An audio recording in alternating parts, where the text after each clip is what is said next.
మీకు తరచూ కడుపులో నొప్పి, లేకపోతే కడుపు ఉబ్బరం, మలబద్ధకం, లేకపోతే విరోచనాలు వస్తున్నాయా? వీటి కోసం మీరు చేయించుకున్న టెస్ట్లన్నీ నార్మల్ గా వస్తున్నాయా? ఇది IBS కావచ్చు. హాయ్ అండి, నేను doctor Veerabhinav Chinta, consultant medical gastroenterologist and hepatologist at Century City Hospital Vijayawada. IBS అంటే ఇరిటబుల్ బవెల్ సిండ్రోమ్. ఇది ఎందుకు వస్తుంది అంటే పేగుల యొక్క పనితీరులో ఇబ్బంది ఉండటం వల్ల, పేగులు బాగా సున్నితంగా ఉండటం వల్ల, చిన్నపాటి స్ట్రెస్ వల్ల కానీ, యాంగ్జైటీ వల్ల కానీ, ఆహారపు అలవాట్లు మార్పులు రావటం వల్ల కానీ, నిద్ర లేకపోవటం వల్ల కానీ ఈ కండిషన్ రావడానికి ఛాన్సెస్ ఎక్కువ ఉన్నాయి. ఈ IBS యొక్క లక్షణాలు ఎలా ఉంటాయి అంటే తీవ్రమైన కడుపు నొప్పి, కడుపు ఉబ్బరంగా ఉండటము, మలబద్ధకంగా ఉండటము, ఎక్కువగా విరోచనాలు అవటం.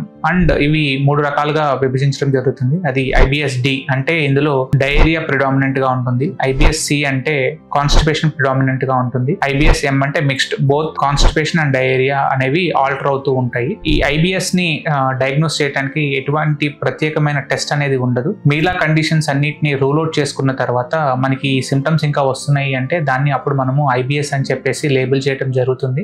ఈ IBS మేనేజ్మెంట్ లో తగిన మందులు అండ్ ప్రోబయోటిక్స్ తీసుకోవటం వల్ల కూడా మనము ఈ IBS సిమ్టమ్స్ ని కంట్రోల్ చేసుకోవచ్చు.